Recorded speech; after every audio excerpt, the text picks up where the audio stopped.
A wealthy man requested his housekeeper's young daughter to perform piano music for entertainment, unaware she possessed exceptional musical talent. "Sophia, come over here immediately," Robert Whitmore called out from his expensive Italian leather chair, cutting short the animated discussion he was engaged in with his wealthy associates. The 12-year-old was assisting her mother Carmen in serving hors d'oeuvres in the opulent sitting area of their Beverly Hills estate. The child walked over hesitantly, her hands still damp from kitchen duties. Surrounding her, half a dozen suited gentlemen and their jewel-adorned spouses observed her with that familiar expression she recognized well, a blend of intrigue and contempt. "My companions are feeling restless," Robert announced with a malicious grin, motioning toward the grand Steinway piano positioned prominently in the room's corner. "Why don't you provide us with some amusement? I believe your mother mentioned you have piano skills." Victoria Whitmore, the wealthy man's 16-year-old daughter, snickered spitefully from her seat on the couch. "Father, she's barely literate. How could she possibly play piano?" The visitors chuckled approvingly at the remark. Sophia experienced warmth creeping up her throat, yet she kept the proper posture her mother had consistently instilled in her.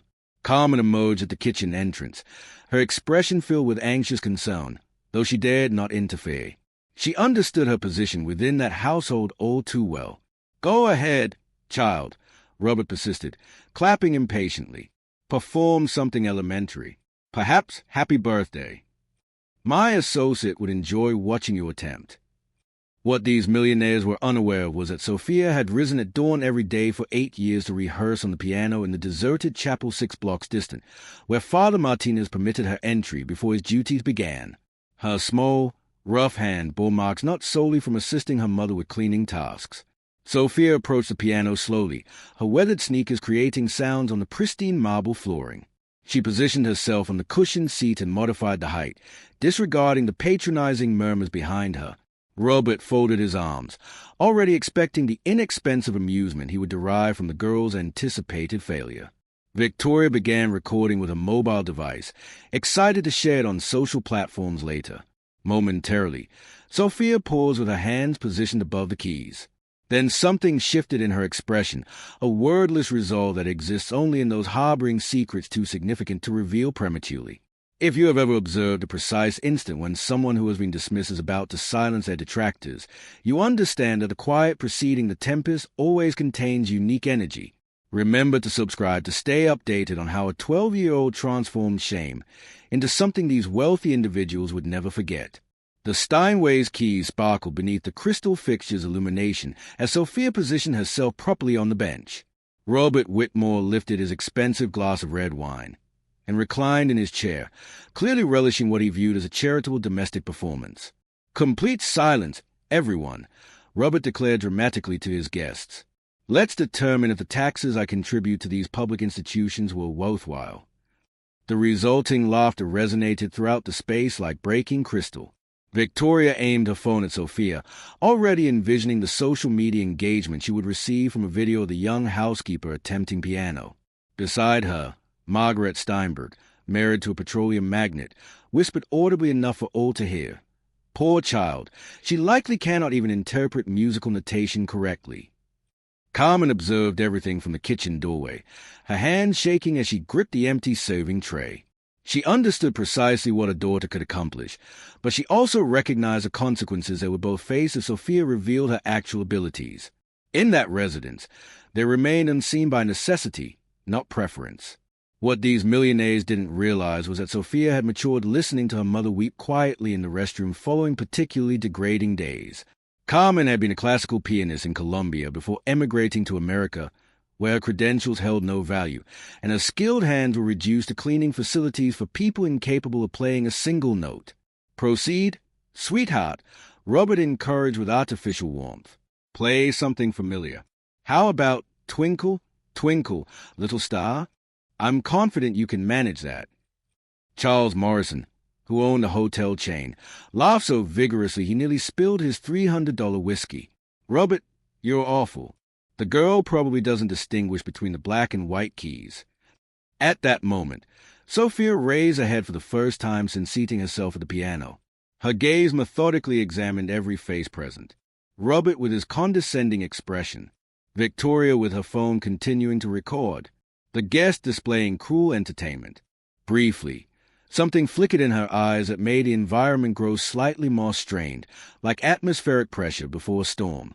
"May I select a piece?" Sophia inquired, her voice gentle yet remarkably steady.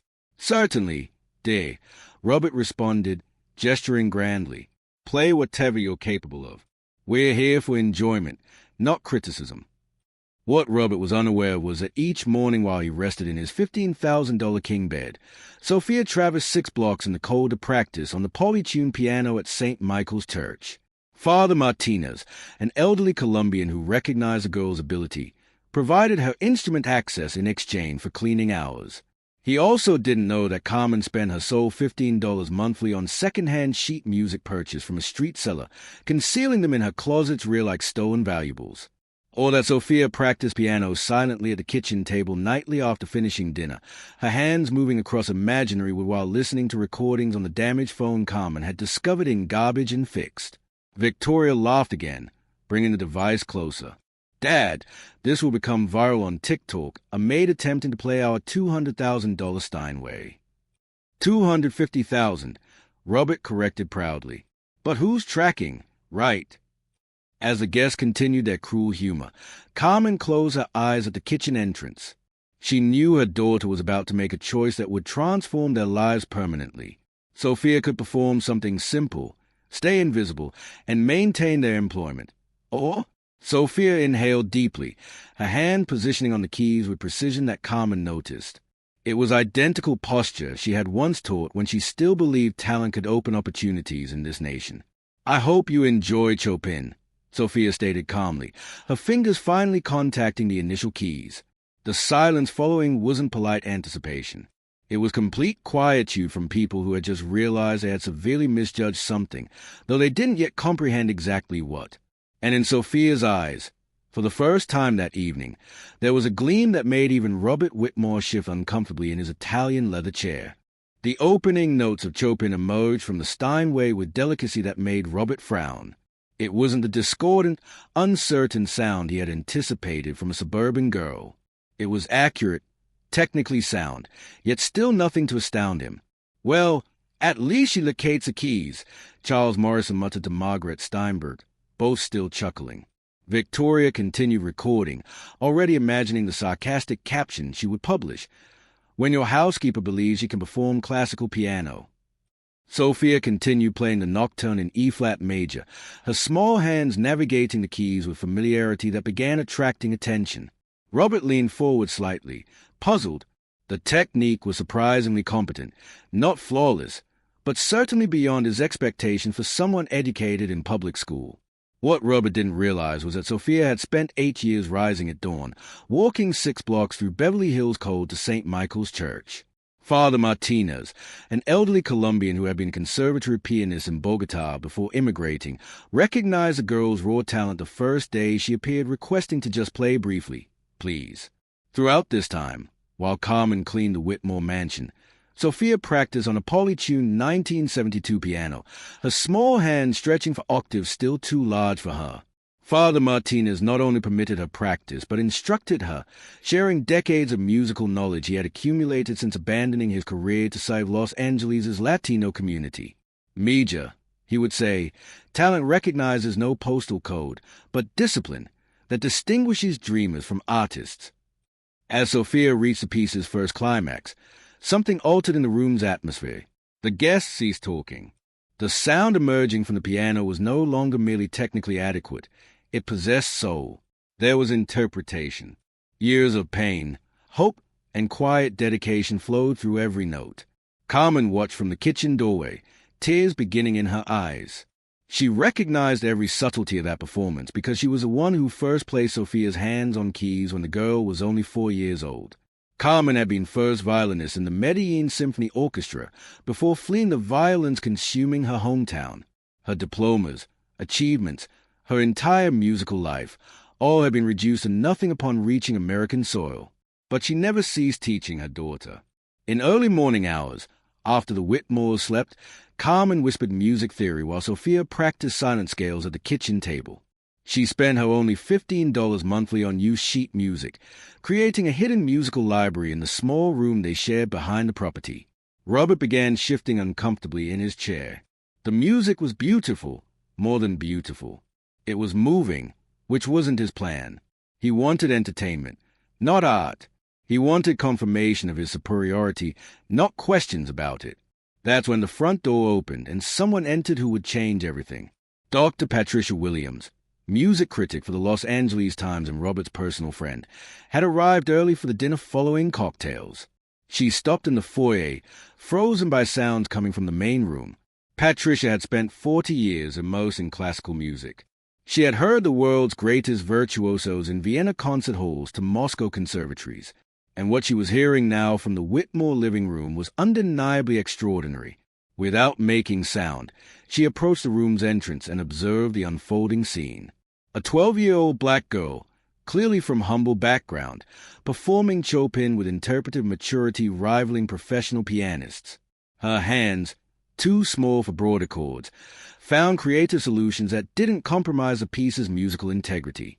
"My God," Patricia whispered to herself, immediately recognizing she was witnessing something rare. Meanwhile, Victoria had stopped recording.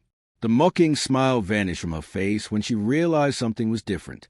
The adults were no longer laughing. They were listening, truly listening, and some appeared genuinely impressed. "Daddy," she whispered to Robert, "how much longer will she play?" Robert didn't respond. For the first time in his adult life, he was forced to confront the possibility that he had catastrophically underestimated someone. The music from the piano wasn't just good. It was exceptional, emerging from a source as prejudice had categorized as impossible.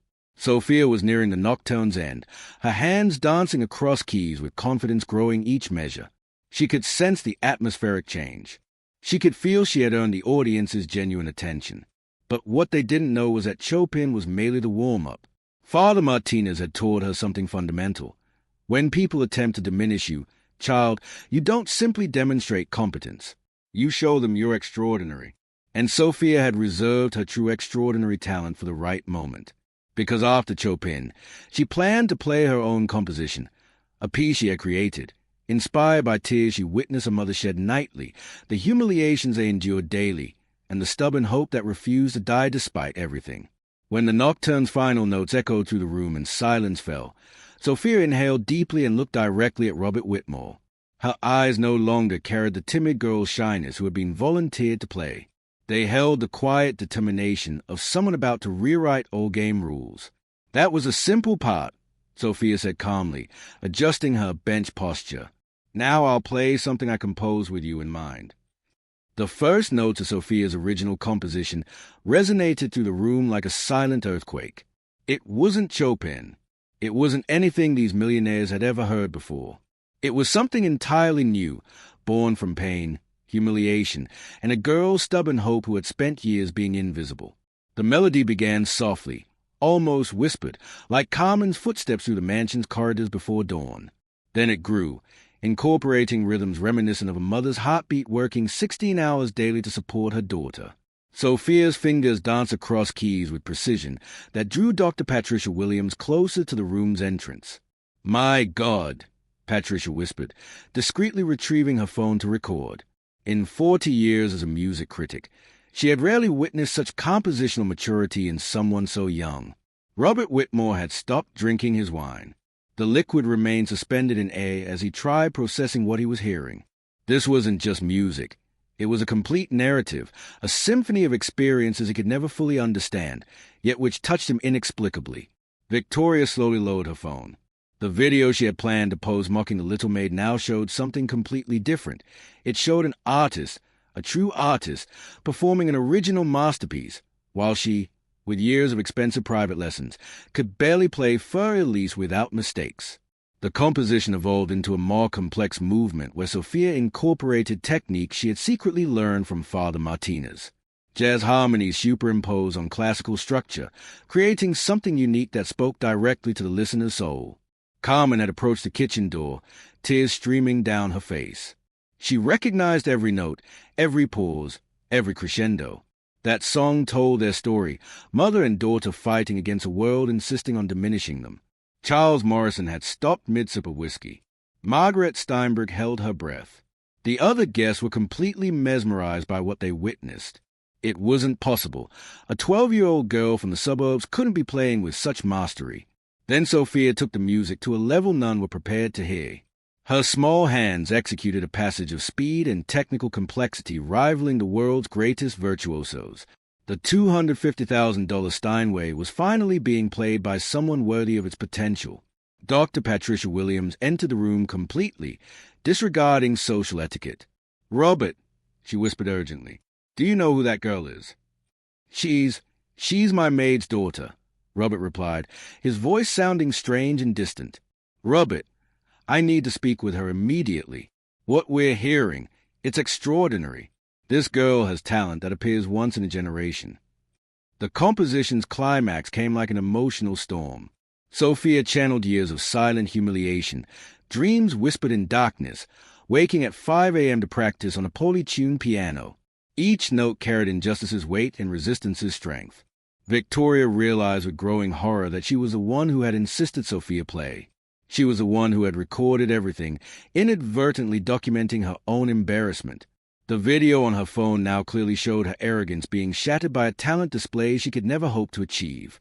When Sophia executed the final movement, a passage incorporating elements of Colombian classical music Carmen had taught her secretly, the room's emotion was palpable. Something deeply unfair was happening there, and everyone knew it. Robert Whitmore, accustomed to being any room's most important person, found himself completely diminished by a girl he had treated as cheap entertainment. Worse, he had done so before Dr. Patricia Williams, one of the West Coast's most respected music critics. The composition's last notes echoed through the room like final judgment. The following silence was absolute, not polite expectation silence, but the stunned silence of people who had just witnessed something completely defying their worldviews. Dr. Patricia Williams was first to break the silence, initiating slow, reverent applause. "Extraordinary," she said, her voice heavy with professional and personal emotion. "Absolutely extraordinary." Sophia remained seated at the piano, her small hand still on keys, staring directly at Robert Whitmore. There was no arrogant triumph in her eyes, only the quiet dignity of someone who had just proven a fundamental point about human value and hasty judgments.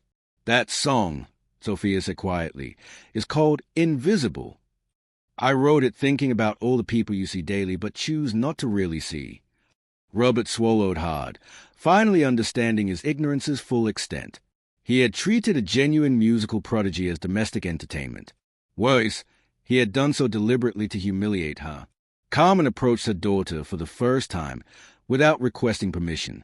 Unconcerned with class protocols, she placed her hand on Sophia's shoulder with pride she could no longer hide.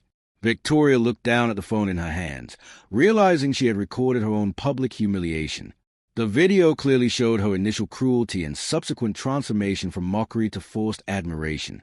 If this was shared, and she knew it would be, her social reputation would be destroyed. But what none of them knew yet was that Dr. Patricia Williams had recognized something more than exceptional talent in Sophia's performance.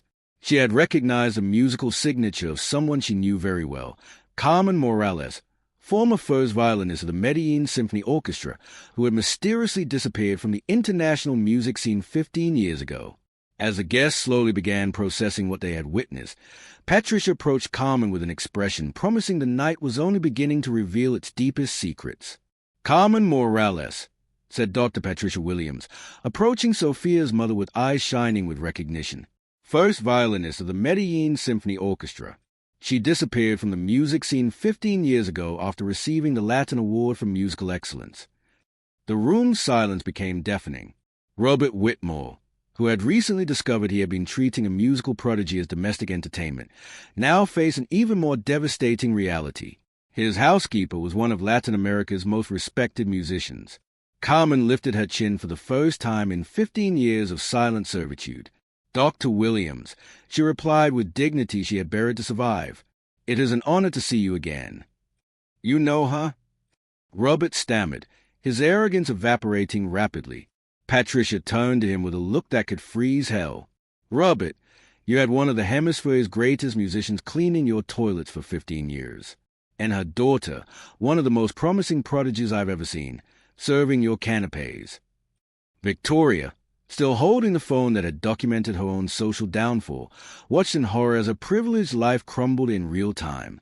The video she had recorded mocking Sophia now showed a 12-year-old girl performing music with mastery she would never achieve after years of expensive private lessons.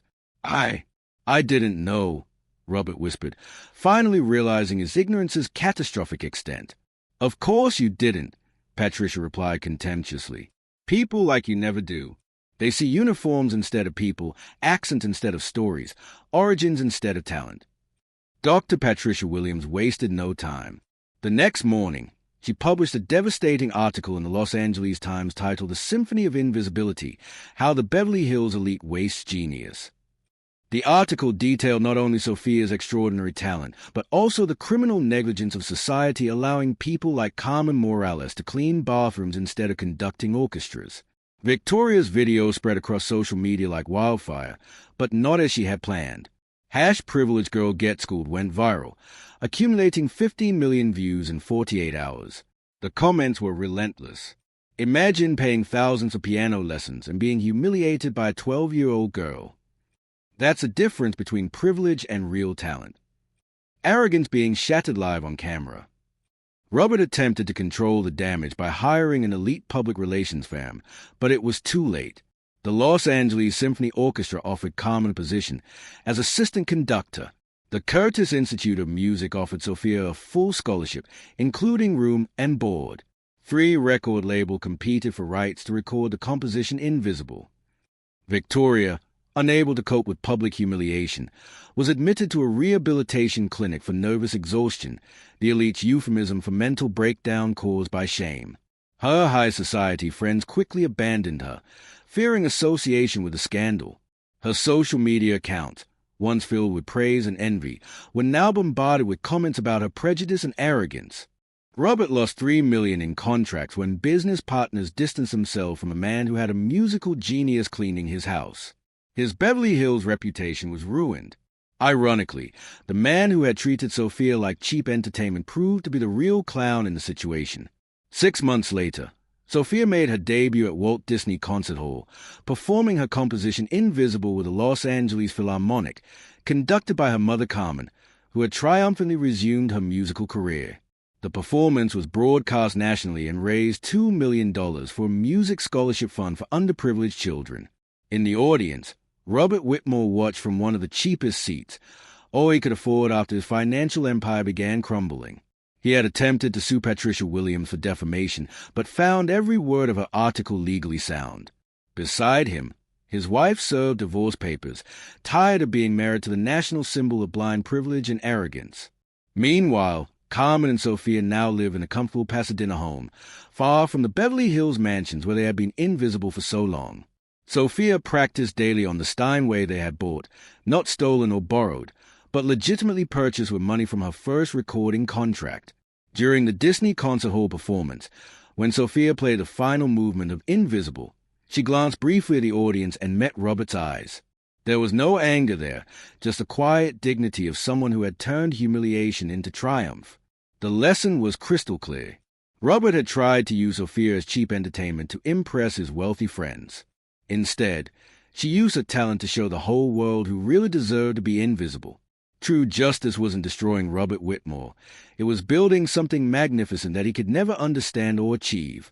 While he languished in the social irrelevance he had tried to impose on others, Sophia and Carmen built a musical legacy that would inspire generations.